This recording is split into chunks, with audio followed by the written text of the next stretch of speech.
Hello students, good morning to all of you and welcome to my channel study with Hariom sir. आज हम लोग पढ़ेंगे real number and their decimal expression. तो heading डालिए real number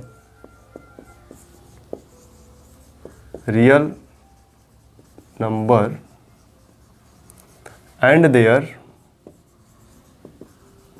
decimal expression.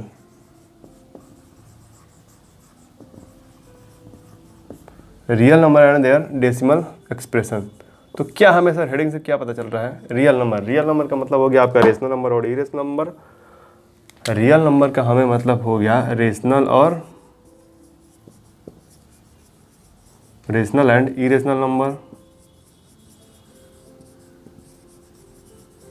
और उनके decimal expression, मतलब वो डेसिमल में कैसे आ रहे हैं। तो हम लोग देखते हैं रेशनल और इरेशनल हो गया। अब उसके बाद हम लोग देखते हैं डेसिमल एक्सप्रेशन।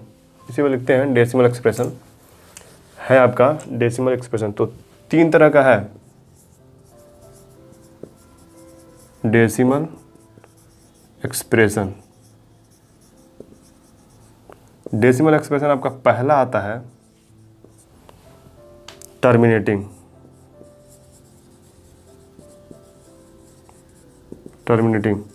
दूसरा आपका आता है नॉन टर्मिनेटिंग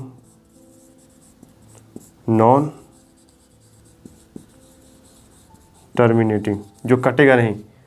पहला आता है टर्मिनेटिंग, दूसरा आता है non terminating recurring. Non terminating recurring. तीसरा आता है नॉन टर्मिनेटिंग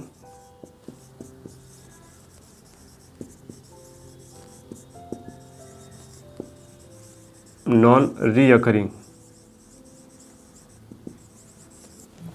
इसका मतलब हो गया कि जो कट जाता है और रिपीट होता है, कटने के बाद रिपीट होता है। ये जो कट जाता है ये कटता तो नहीं है लेकिन रिपीट होता है। वैल्यू जो है रिपीट होती है।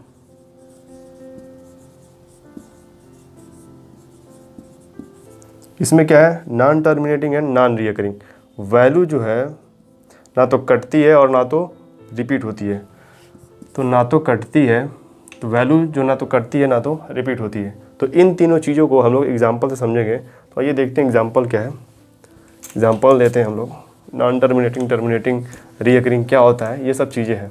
तो मैं एग्जांपल देता हूँ। अगर टर्मिनेटिंग की बात करता हूँ, तो अगर टर्मिनेटिंग की बात करूँ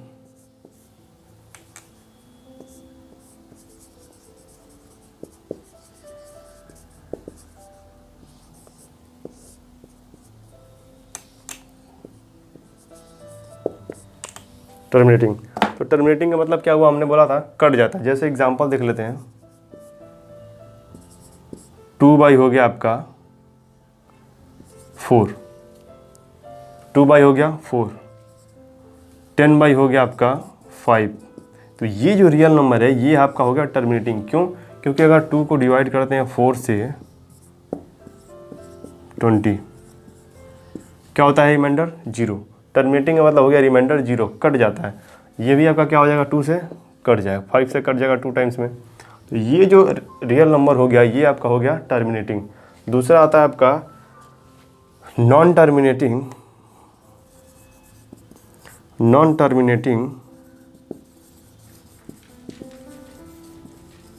एंड रीअकरिंग। कट तो नहीं रहा है लेकिन वैल्यू जो है रिपीट हो रही है। जैसे एग्जांपल देख लेते हैं 1/10/3। जैसे एग्जांपल देख लेते हैं 10/3।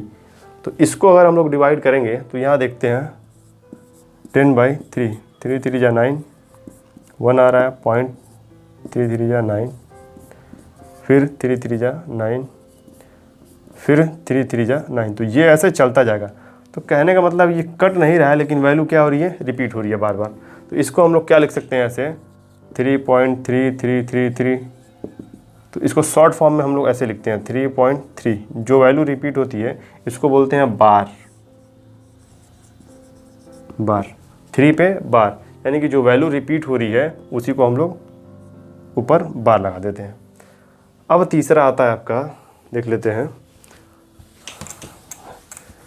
Non terminating non recurring, non terminating non recurring, वो जो आता है नॉन टर्मिनेटिंग नॉन रिकरिंग उसको पी बाई क्यू के फॉर्म में नहीं लिख सकते हैं। तीसरा आता है आपका non terminating and non recurring, non terminating and non recurring.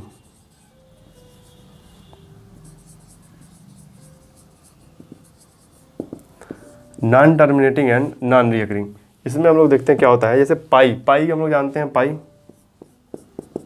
3.14125 something ऐसे आती है।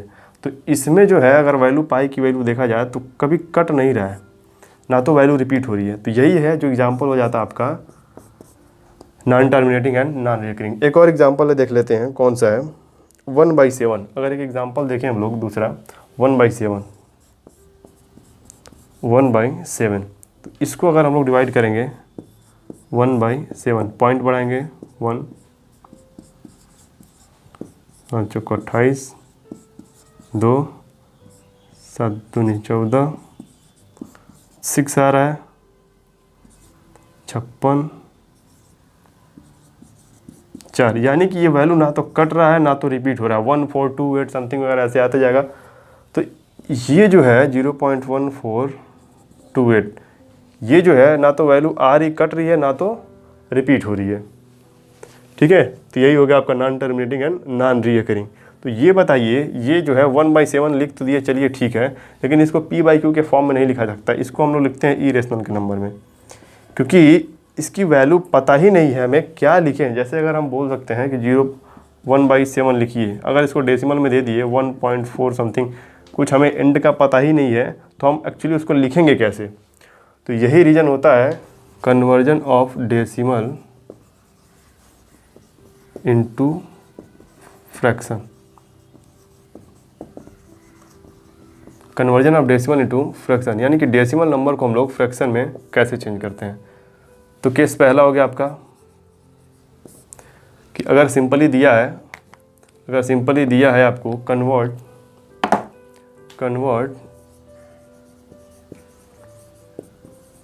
2.75 इंटू फ्रैक्शन, तो क्या करेंगे, सिंपली दिया है तो सिंपली क्या करेंगे, इसको 10 से, इसको क्या लिख सकते हैं 2.75, इसको हम लोग ऊपर नीचे 100 से मल्टीप्लाई कर देंगे,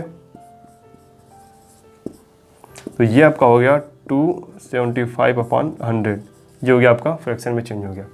सिंपल है। दूसरा है, अगर आपका केस दूसरा, convert 3.333 into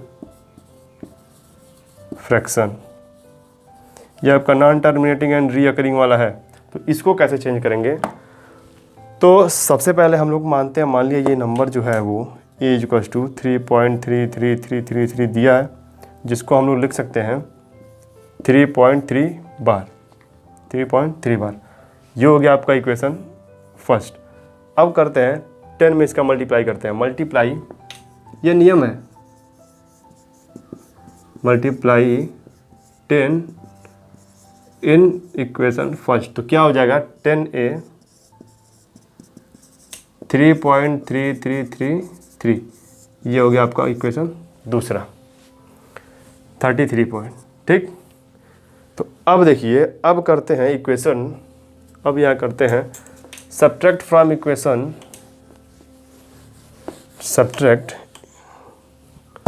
subtract equation first from equation 2। अब होता है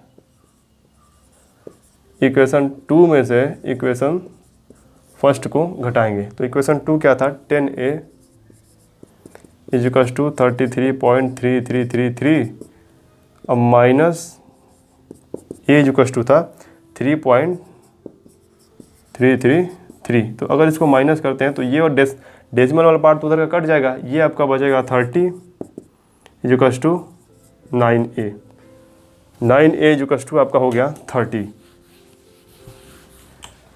तो यहाँ पे a की वैल्यू क्या आ जाएगी, 30/9, 9 यानी कि 10/3। तो याद कीजिए अगर वो फ्रैक्शन में अगर इसको चेंज करेंगे तो 10/3 आएगा। इसका मतलब पिछली वीडियो लेक्चर में हम बताए थे कि जो 3.10/3 है, एग्जांपल ये थे कि terminating, non terminating and recurring वाला, तो 3.33333 आता है, वही तो था ये।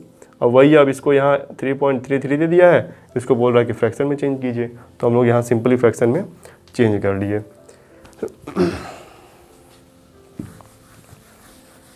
अब देखते हैं अगला है आपका ये फ्रैक्शन में चेंज होंगे। एक और एग्जांपल देखते हैं हम लोग, एक और एग्जांपल देखते हैं। फ्रैक्शन में चेंज करना आप लोग को सीखना पड़ेगा। एक और एग्जांपल है,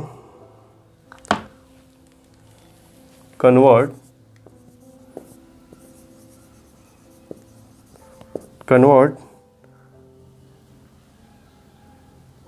1.27 इंटू फ्रैक्शन। ये आपका एनसीईआरटी का एग्जांपल है, तो हम लोग देख लेते हैं 1.27। तो यहाँ ध्यान से देखिए, पहले इस नंबर को हम लोग मान लेंगे ए इज इक्वल टू 1.27 बार। कहने का मतलब क्या है, ये 1.272727 ऐसे क्या हो रहा है, ये चला जाते जा रहा है। इसको मान लेंगे इक्वेशन फर्स्ट। अब देखिए, अब हम लोग इसमें इक्वेशन फर्स्ट में अगर 100 का मल्टीप्लाई करते हैं तो ये डेसिमल यहाँ चला जाएगा, multiply 100 in equation first. Multiply उतने का करते हैं, कैसे पता चला कि सर 100 का मल्टीप्लाई करना है कि 10 का मल्टीप्लाई करना है? तो डेसिमल के बाद हमें मल्टीप्लाई इस तरीके से करना है कि डेसिमल जहाँ पहुँचे उसके बाद जो नंबर है वो रिपीटेड वाली आनी चाहिए। तो अगर यहाँ 100 का मल्टीप्लाई करेंगे तो यहाँ से वैल्यू जो है 272727 रिपीट होती जाएगी। तो यहाँ आपका क्या हो जाएगा, 100 ए इज इक्वल्स टू 127.2727, ये ऐसे चला जाता जाएगा इक्वेशन दूसरा। अब इक्वेशन 2 में से इक्वेशन फर्स्ट को घटा देते हैं, सब्ट्रैक्ट इक्वेशन 2 से इक्वेशन फर्स्ट। तो क्या हो जाएगा, 100a is equals to 127.2727 minus A.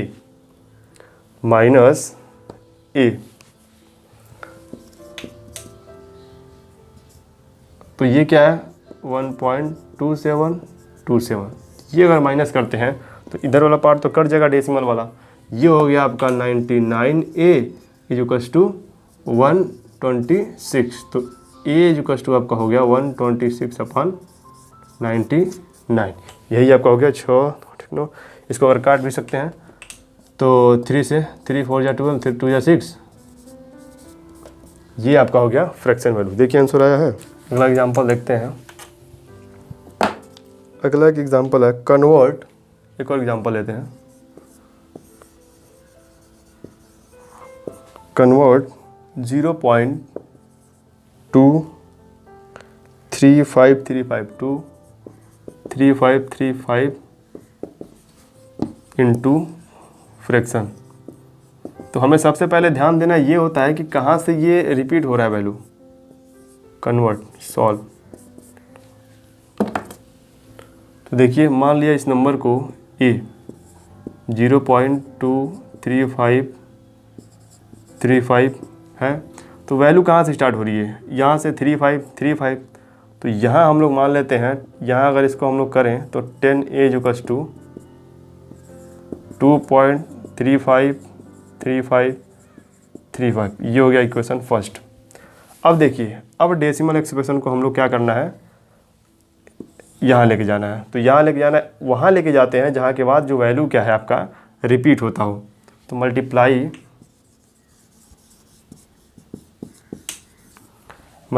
By 100 in equation first. तो क्या हो जाएगा, 1000 ए इज इक्वल्स टू 235.3535, ये हो गया आपका दूसरा। अब इक्वेशन दूसरे में से इक्वेशन फर्स्ट को घटा देंगे, तो इक्वेशन दूसरा माइनस इक्वेशन पहला।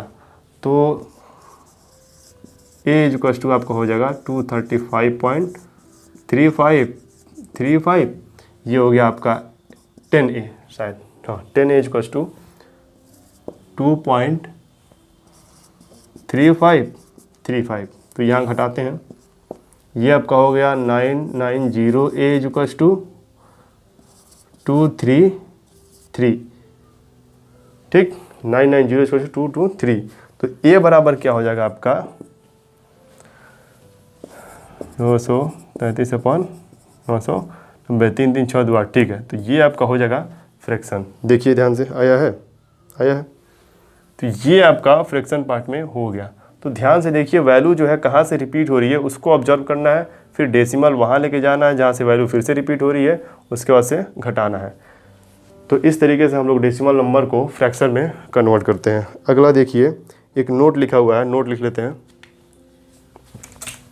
नोट लिखिए।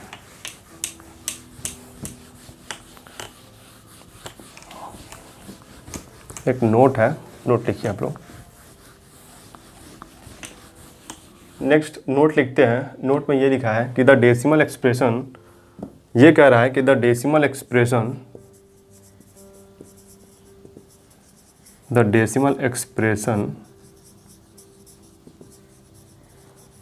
ऑफ पहला rational number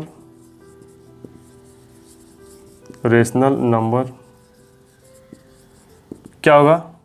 decimal expression rational number का क्या होता है? टर्मिनेटिंग, या तो टर्मिनेटिंग होता है या नॉन टर्मिनेटिंग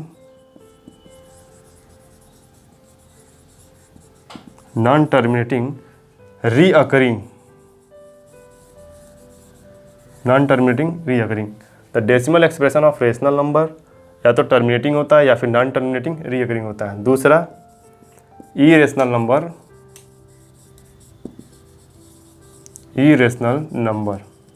तो इरेशनल नंबर की जो डेसिमल एक्सप्रेशन होती है नॉन टर्मिनेटिंग होती है, नॉन टर्मिनेटिंग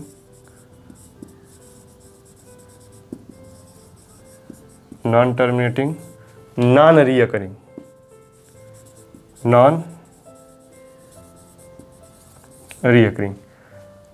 जो इरेशनल नंबर का जो डेसिमल एक्सप्रेशन होता है वो नॉन टर्मिनेटिंग और नॉन रीअकरिंग। तो सर √2 को एक क्वेश्चन बच्चों के दिमाग में आ सकता है कि सर इरेशनल नंबर को हम लोग p/q के फॉर्म में नहीं लिख सकते हैं। क्यों? क्योंकि पिछली बार हम लोग बताए थे, अभी तुरंत हमने बताया कि डेसिमल एक्सप्रेशन से हम लोग फ्रैक्शन में कैसे चेंज करते हैं। तो बताइए, अगर नॉन टर्मिनेटिंग इरेशनल नंबर है, नॉन टर्मिनेटिंग है, तो मतलब कोई वैल्यू हमें मिल ही नहीं रहा है। तो आइए नोट में एक क्वेश्चन लिखते हैं। नोट में एक क्वेश्चन है कि पाई को हम p/q के फॉर्म में नहीं लिख सकते, लेकिन 22/7 को p/q के फॉर्म में लिख सकते हैं। क्यों? पाई को हम p/q के फॉर्म में नहीं लिख सकते,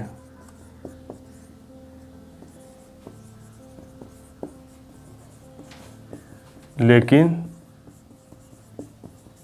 22/7 है। ठीक है, लेकिन 22/7 है, इसलिए तो आंसर लिख लेते हैं। क्योंकि पाई की जो डेसिमल एक्सप्रेशन होती है, वो पाई की, क्योंकि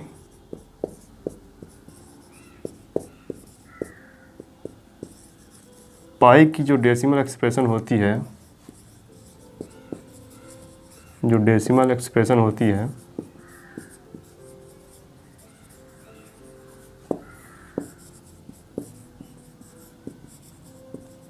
वो नॉन टर्मिनेटिंग नॉन रीअकरिंग होती है। वो non terminating and non recurring होता है,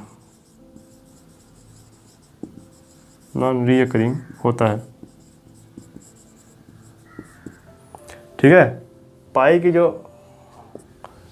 डेसिमल एक्सप्रेशन होती है वो नॉन टर्मिनेटिंग और नॉन रीअकरिंग होता है। इसीलिए जो क्या होता है, हम लोग p/q के फॉर्म में नहीं लिख सकते, क्योंकि हमें कोई एग्जैक्ट वैल्यू जैसे नहीं पता है ना, 3.14125 तो कम से कम ये वैल्यू रुके तब तो हम इसको माइनस करेंगे, तब तो a बराबर मानेंगे कि 3.14125 है, तब तो मानेंगे, तब तो 10 का मल्टीप्लाई या फिर 100 का जो भी मल्टीप्लाई करते हैं हम लोग करेंगे, तो उसको कैंसिल करके p/q के फॉर्म में लिखेंगे। तो ये वैल्यू ही लिमिट नहीं है, मतलब इंड वैल्यू की इंड नहीं हो रही है, कहीं जाके ख़त्म ही नहीं हो रहा है, तो हम लोग कैसे उसको ए को एज्यूम करेंगे, फिर उसको पी बाई क्यू के फॉर्म में लिख सकते हैं। तो नॉन टर्मिनेटिंग और नॉन रिकरिंग की ही वजह से वो इरेशनल नंबर हो जाता है। तो इस वीडियो में बस इतना ही, बाकी पढ़ेंगे नेक्स्ट वीडियो में। Thank you.